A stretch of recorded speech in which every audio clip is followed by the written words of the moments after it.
नमस्कार। Fact file पर आपका स्वागत है। मैं नीरज सिन्हा। क्या झारखंड में भारतीय जनता पार्टी के अंदर सब कुछ सामान्य है? अगर पार्टी के किसी प्रमुख नेता से यह सवाल पूछें तो जवाब होगा बिल्कुल है। वोट के लिहाज से भी लोगों का विश्वास कायम है। पार्टी आगे के कार्यक्रमों में जुटी है और मजबूती से विपक्ष की भूमिका निभाने के लिए तैयार है। वाकई पार्टी आगे के कार्यक्रमों में तो जुटी है, लेकिन यह भी जगजाहिर है कि चुनावी नतीजों ने रांची से लेकर दिल्ली तक रणनीतिकारों को परेशान किया है। चुनाव के नतीजे आए 20 दिन गुजर गए, लेकिन अभी तक विधायक दल के नेता पर कोई निर्णय नहीं लिया जा सका है। फिलहाल झारखंड की राजनीति में अटकलों का दौर जारी है कि भारतीय जनता पार्टी में विधायक दल का नेता कौन, और इसी सवाल पर पार्टी के अंदर भी खुसर फुसर का दौर जारी है। इसके साथ ही पर्दे के पीछे से रांची से लेकर दिल्ली तक लॉबिंग भी। इधर 23 नवंबर को विधानसभा चुनाव के नतीजे सामने आने के बाद हेमंत सोरेन की अगुवाई में गठित इंडिया ब्लॉक की सरकार ने कई पड़ाव पार करते हुए शासन का कामकाज तेज किया है। इसी दौरान छठी विधानसभा का पहला सत्र 9 से 12 दिसंबर तक हुआ। इस सत्र में सरकार ने 11,697 करोड़ का एक अनुपूरक बजट भी पारित कराया है। इसी सत्र में ट्रेजरी बेंच के सामने नेता प्रतिपक्ष का कोई चेहरा नहीं था। हालांकि सीनियरिटी के आधार पर बाबूलाल मरांडी ही विपक्षी खेमा का लीड करते नजर आए। 81 सदस्यीय झारखंड विधानसभा में बहुमत का आंकड़ा 41 है और इस बार भारतीय जनता पार्टी को 21 सीटों पर जीत मिली है। भारतीय जनता पार्टी के सहयोगी आजसू, जेडीयू और एलजेपी को एक एक सीट पर जीत मिली है, यानी एनडीए खेमा में विधायकों की संख्या 24 है। दूसरी तरफ झारखंड मुक्ति मोर्चा, कांग्रेस, सीपीआई-एमएल और आरजेडी गठबंधन के पास 56 सीटें हैं जो सत्तारूढ़ हैं। डुमरी की एक सीट पर झारखंड लोकतांत्रिक क्रांतिकारी मोर्चा के जयराम कुमार महतो चुनाव जीते हैं।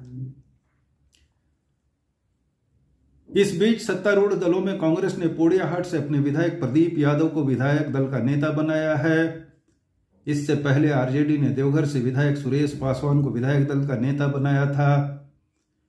झारखंड मुक्ति मोर्चा ने अपने दल के सीनियर एमएलए मथुरा प्रसाद महतो को झारखंड विधानसभा में मुख्य सचेतक बनाया है। विधानसभा के सत्र को लेकर 8 नवंबर को भारतीय जनता पार्टी के विधायकों की रांची में बैठक हुई थी। तब विधायक दल के नेता के चयन नहीं होने के सवाल पर बाबूलाल मरांडी ने कहा था कि सदन में विधायक ही चेहरा होते हैं, यह कोई बड़ी बात नहीं है, जल्द ही विधायक दल का नेता चुन लिया जाएगा। चलते सत्र में चंपाई सोरेन ने भी एक सवाल पर कहा है कि पार्टी नेतृत्व की इस तरफ नजर है और जल्द ही कोई फैसला ले लिया जाएगा। इससे पहले पार्टी के संगठन महामंत्री बीएल संतोष 30 नवंबर को रांची दौरे पर आए थे। 30 नवंबर और 1 दिसंबर को उन्होंने पार्टी के प्रमुख नेताओं और उम्मीदवारों के साथ अलग अलग स्तरों पर चुनावी नतीजे पर समीक्षा की थी और इस समीक्षा में हार के कई कारण भी उभर कर सामने आए थे। आगे 22 दिसंबर से भारतीय जनता पार्टी झारखंड में सदस्यता संगठन महापर्व मनाने जा रही है और इसकी तैयारियां भी चल रही है। अब बात कर लेते हैं कि विधायक दल के नेता को लेकर किन नामों पर चर्चा है, किन पर सबकी निगाहें टिकी है और रांची से दिल्ली तक क्या कुछ चल रहा है। बाबूलाल मरांडी, चंपाई सोरेन, सीपी सिंह, ये 3 नेता अगली कतार में हैं। तीनों अनुभवी हैं, कई अहम पदों पर रहे हैं। बाबूलाल मरांडी अभी प्रदेश में भारतीय जनता पार्टी के अध्यक्ष की भूमिका में है, यानी प्रदेश अध्यक्ष की जिम्मेदारी संभाल रहे हैं। 2019 के विधानसभा चुनाव के बाद 2020 में भारतीय जनता पार्टी में उनकी घर वापसी हुई थी और इसके साथ ही भारतीय जनता पार्टी में उनकी पार्टी झारखंड विकास मोर्चा का विलय भी हो गया था।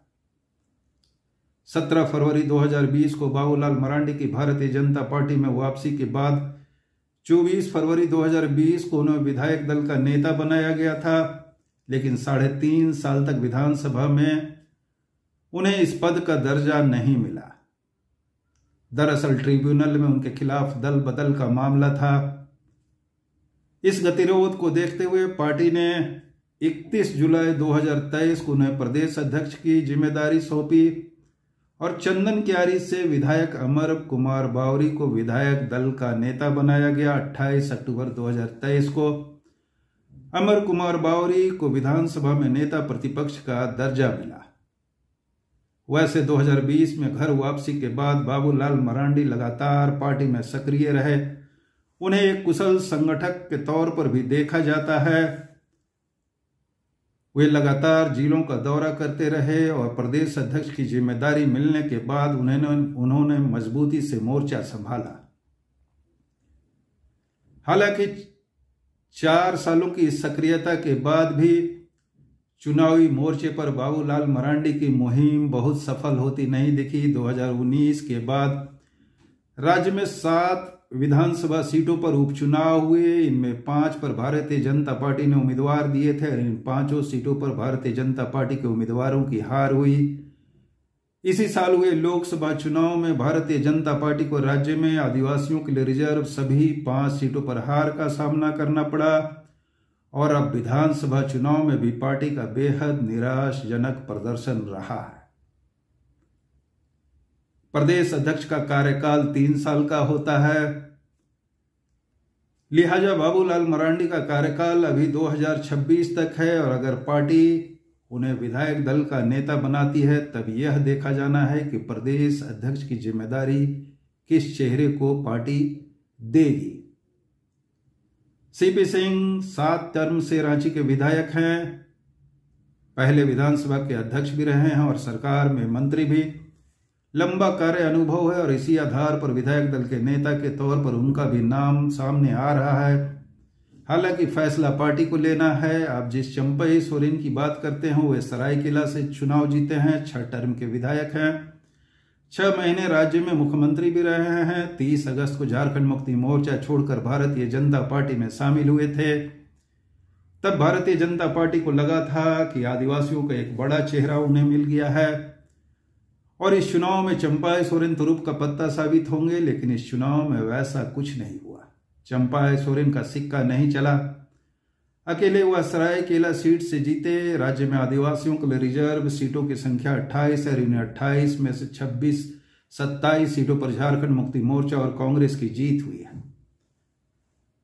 चंपाई जिस कोल्हान रीजन से आते हैं वहां भी वो भारतीय जनता पार्टी के लिए दमदार चेहरा साबित नहीं हो सके। अलबत्ता उनके पुत्र रामदास सोरेन जिन्हें पार्टी ने घाटशिला सीट से चुनाव लड़ाया था वे भी चुनाव हार गया। बाबूलाल मरांडी, चंपाई सोरेन, सीपी सिंह के अलावा जिन 3 नामों को लेकर विधायक दल के नेता के लिए 3 नामों की चर्चा है उनमें नवीन जायसवाल, मनोज यादव और नीरा यादव का नाम शामिल है। ये तीनों ओबीसी समुदाय से हैं। पार्टी के अंदर खाने इसकी भी चर्चा है कि पार्टी ने पहले ही सभी बड़े आदिवासी चेहरों को आजमा लिया है, अलग अलग भूमिका में, अलग अलग चुनाव में, और सभी फ्लॉप से साबित हुए हैं। इसलिए विधायक दल का नेता इस बार पार्टी किसी ओबीसी चेहरे को दे सकती है। इन 3 नामों के अलावा धनबाद से लगातार तीसरी बार चुनाव जीते राज सिन्हा का नाम भी सामने आ रहा है। हालांकि फैसला नेतृत्व को लेना है और जब तक नेतृत्व किसी नाम पर मुहर नहीं लगाता है यह कहना कठिन होगा कि किस चेहरे को यह जिम्मेदारी दी जाएगी। वैसे भी माना जाता है कि भारतीय जनता पार्टी में नेतृत्व के स्तर पर जो फैसला होता है उस पर सिर्फ अटकलें ही लगाई जा सकती है, इसके सिवा और कुछ भी कहना जल्दीबाजी हो सकता है।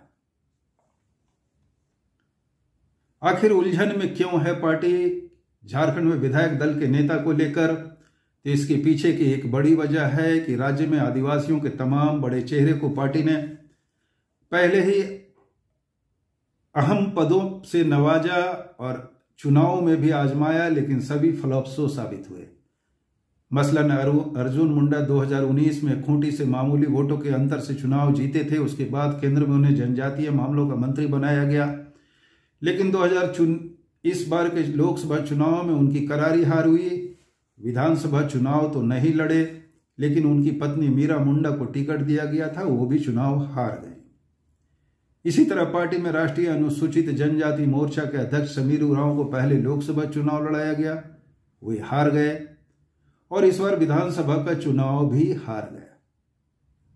इसलिए पार्टी के अंदर खाने यह चर्चा है कि नेतृत्व फिलहाल किसी जल्दीबाजी में नहीं है और वह यह परख रहा है कि पार्टी में किसे विधायक दल का नेता बनाया जाए। दरअसल यह पद बेहद अहम भी होता है। कई अहम फैसले को लेकर विधायकों को लामबंद रखने के लिए, सदन में सरकार की घेराबंदी के लिए और पार्टी में एक दमदार चेहरा होने के लिए। सरकार के अंदर भी कई नीतिगत फैसले में नेता प्रतिपक्ष की भूमिका अहम होती है। झारखंड में सूचना आयुक्तों की नियुक्ति वैसे ही एक पहेली बनकर रह गई है और भारतीय जनता पार्टी राज्य में सूचना आयुक्तों की नियुक्ति नहीं होने के लिए सरकार को लगातार कटघरे में खड़ी करती रही है। सूचना आयुक्तों के लिए चयन समिति में दरअसल नेता प्रतिपक्ष भी शामिल होते हैं। इससे पहले नेता प्रतिपक्ष को लेकर विवाद के कारण चयन समिति की बैठक नहीं हो पा रही थी। पिछले साल 18 अक्टूबर को जब अमर कुमार बावरी को नेता प्रतिपक्ष का दर्जा मिला तो इन पदों पर नियुक्ति का रास्ता तो साफ हुआ, लेकिन सरकार इस पर फैसला नहीं ले सकी। अब भारतीय जनता पार्टी झारखंड में किस